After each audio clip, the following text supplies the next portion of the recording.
So, Adrian, I want to talk to you about Horizon in particular. Can you explain to us what Horizon is and what its purpose is? Well, it's the EU's principal innovation program. So its purpose has always been to really lift EU innovation performance. So science is absolutely critical to that. So R&D is core to the program, but there are elements to it around training and now more so around mission-oriented industry activities. As they have been honing this program over 40 years, the frameworks last for 7 years, so they're constantly reinventing the policy framework around that. Horizon has been the latest iteration of that, which was about a $95 billion program over 7 years, which supported activity across all of the EU member states and associated countries. Associated countries, and now Australia is fast-tracking its involvement into the last year of that current program as a one-off kind of activity at this point.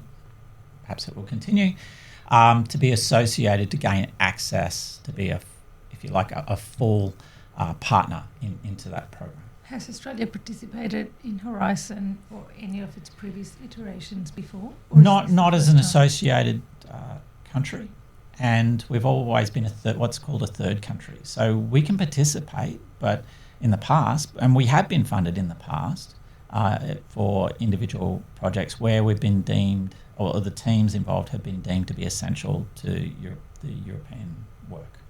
So the project wouldn't succeed without the Australian participation. Maybe we had a ship in the Antarctic, for instance, with Zara or something like that they would gain access by funding us as a third country collaborator in those projects.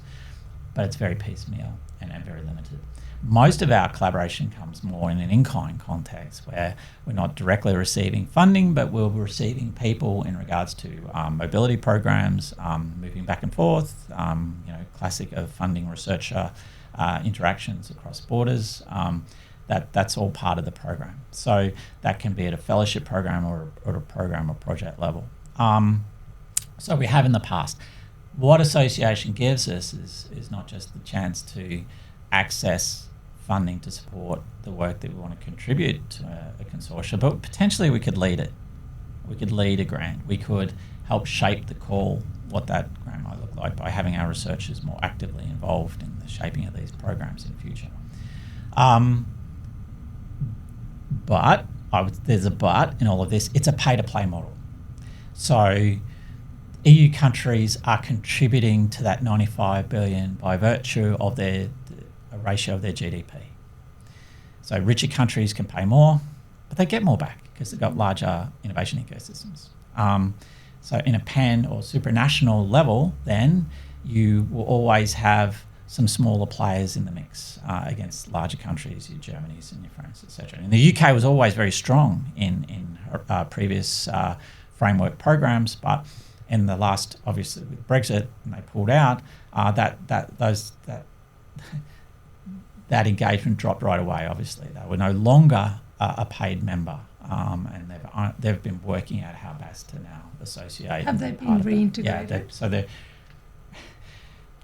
be careful about what reintegration sort of implies, but certainly they don't want to lose their involvement into that EU program into the future. So it has made an absolute dent. But in terms of Australia, what's the implication for us is we were never part of it, in the sense that we were never reliant on the funding, whereas the UK program or sector had become reliant on participation in the EU program.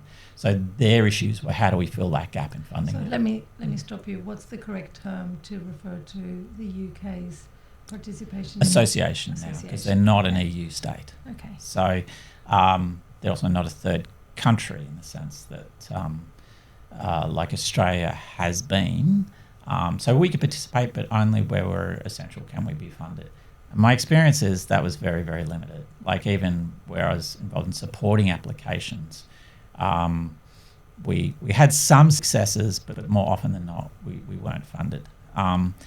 There were specific programs that came out of various EU funding calls, and that included like EU centres where they're specifically targeted to be abroad. So we did secure one of those at Melbourne at one point in time. RMIT has also had success in that regard.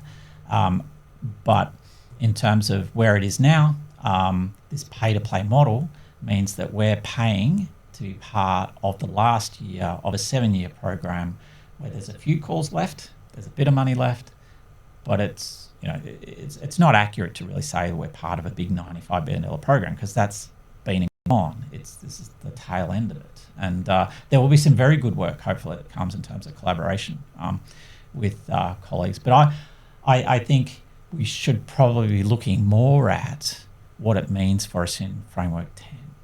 Because if we are to continue to pay to play in that model, we want to make sure that whatever calculation is done there in terms of our GDP-based investment in the EU program is going to give us a fair return on that investment, so that we're not over-investing in a relationship where we're not seeing that the funding that we're giving is coming back in terms of the priority areas we want to be working in with Europe, and that it's a good return on our investment. So there is an element of risk to that approach.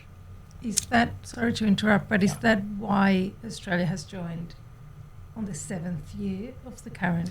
No, I just think it's a part of that. Actually, it's a good question, because I think a lot of it came around because of, we're all, the time we're in, we find ourselves is that one of the key early drivers for re-prosecuting the case to be in Horizon came from concerns over funding funnily enough, from US, with the Trump administration sending out signals that they were no longer going to fund international collaboration in their programs as they had before. We're still receiving funding. It's not that dire, that everything stopped overnight. There's certainly impacts. But the reason to perhaps prosecute for people was that, if the US is closing up, we've never really done enough with the Horizon program. It's time to reassess where we're at with that, and we should be investing in it. And as I understand it now, it's mostly the GO8 investment in this current round of calls coming up this last year, and some contribution from the Commonwealth in terms of repurposing funding over to support that as well. But it's not something that's totally funded by government in perpetuity and carrying through into the next program. I haven't seen those signals yet, because I think it would need to be renegotiated for the next iteration of the program. You've mentioned the 95 billion funding pool. EU, yeah. I'm sorry, 95 billion euros funding pool. Is the money actually the most important part of No, because Horizon yes, it's a Europe big program, but it's spent across multiple countries over multiple years on multiple themes and multiple pillars. So there's more, absolutely, there's more. If you're going to concentrate on the funding, there's probably more opportunity in bilateral level, organisational level relationships than there is in just saying we're going to go in and get all this rivers of gold flowing through the Horizon program back to Australia, because it's just not going to be the reality.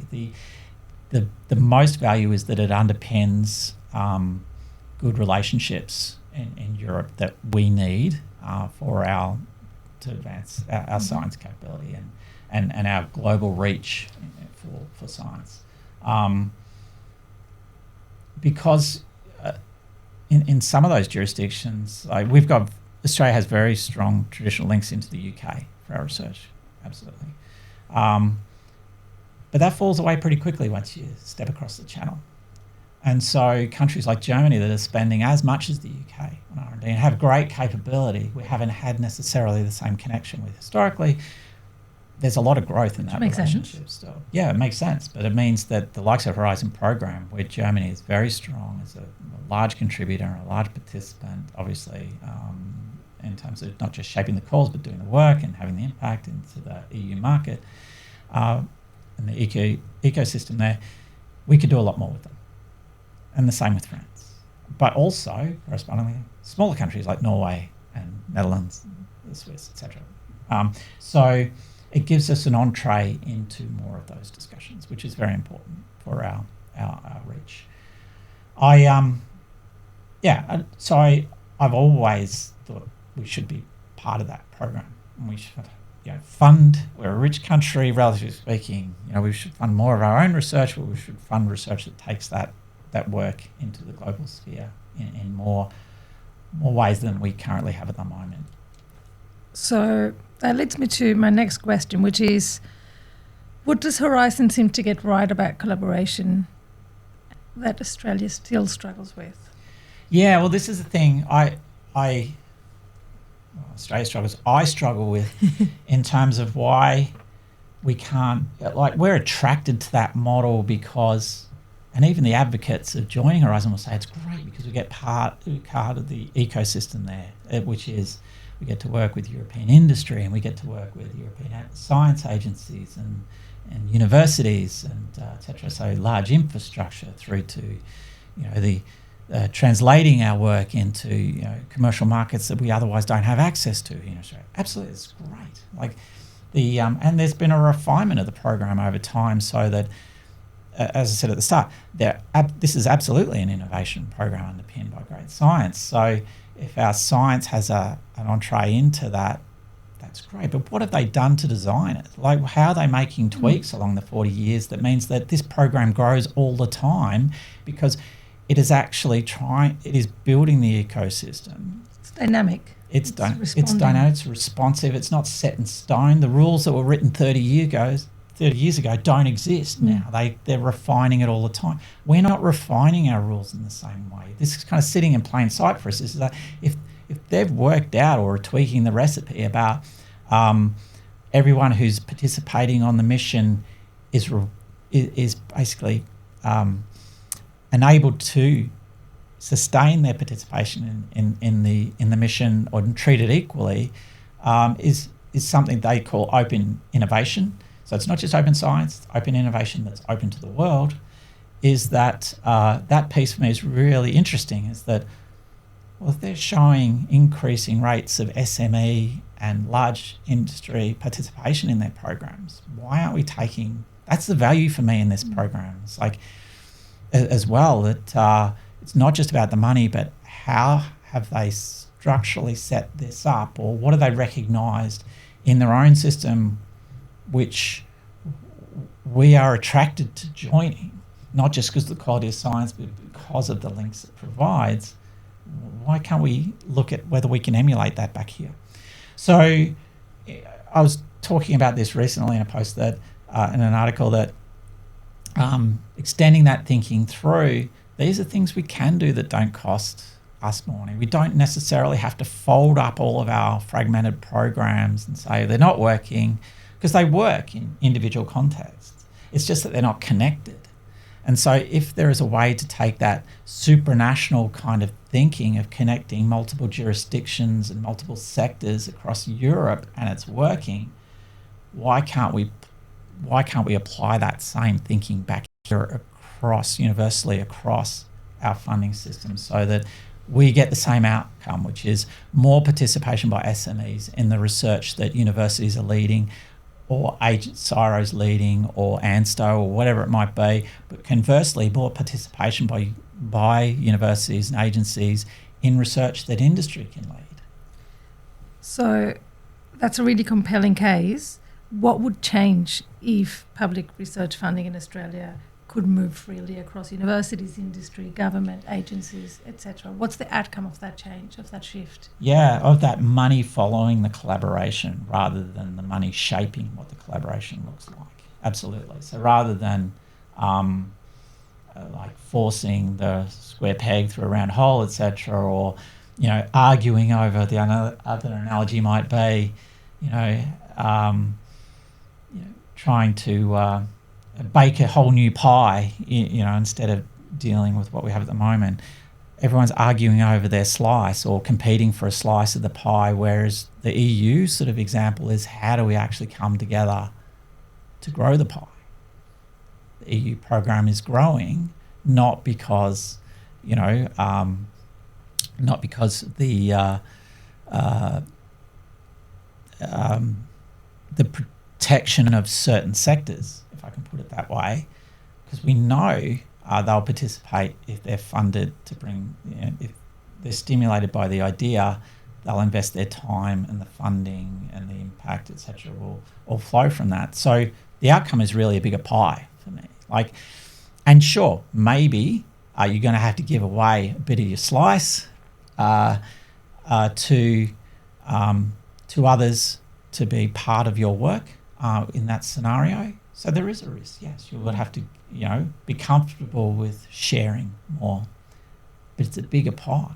So your slice just got bigger, So, and you have a trajectory, and you certainly have an argument back to government to say, and the EU again is an example of this, is that the more you invest in this, the more the whole system grows, not just universities, or not just a CSIRO, or not just an ANSTO.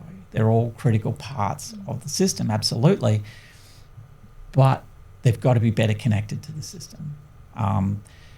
So for me, that's the real, program design sense. That's the real value of looking at what the Europeans have been doing for a long time. Well, that's actually the last question I had. What can Australia learn from Horizon Europe? What are the key lessons to take away? Well, apart from if I can focus back on the money for a moment, you've got to invest properly in R&D, obviously, and that's a big part of the discussion at the moment. Are we getting enough return? But maybe, though, take a step back, maybe in the first instance, to make it more investable, we've got, and this has been wrestled with in CERD as well, what's the structure or what's the way to get this done? And sure, trying to control the system is one way to do that, force it through certain pillars, etc. But I think that still wouldn't solve this issue, because underneath it, you're still segmenting off funding. People in their individual sectors are competing against each other for a small slice of the pie, and the pie is not growing.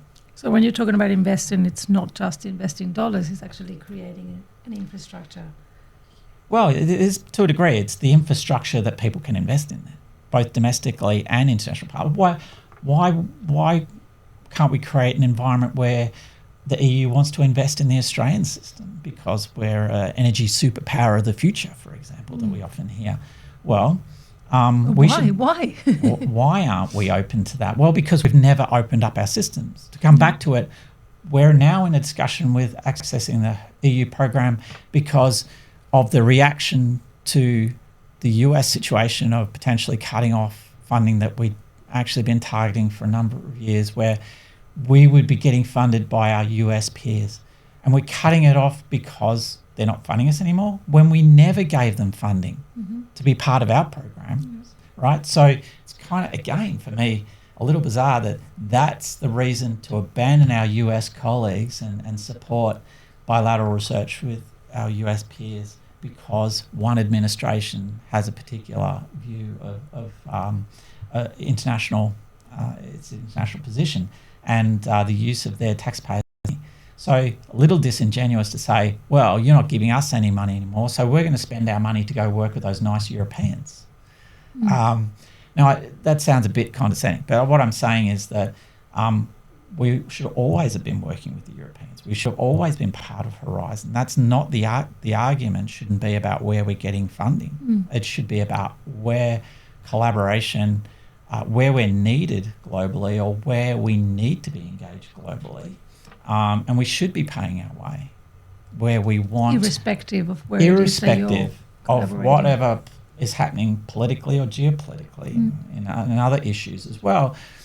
We should be safeguarding our investment in our research sector and making it more attractive to others to be part of it, rather than looking at them as a funding source or a point of leverage for our underinvestment in R&D. So we shouldn't be trying to fill a gap with US funding to do work that we want to do here. That shouldn't be driving why we're going and seeking US funding. It should be that we're actively engaged in a health medical research system that is so much bigger than ours and has capability that we can't afford to do here in the same way. And the same with the Europeans. And for that effect, it's the same if we're going to look at bilateral relationships with China or Japan or South Korea or other developing nations as well.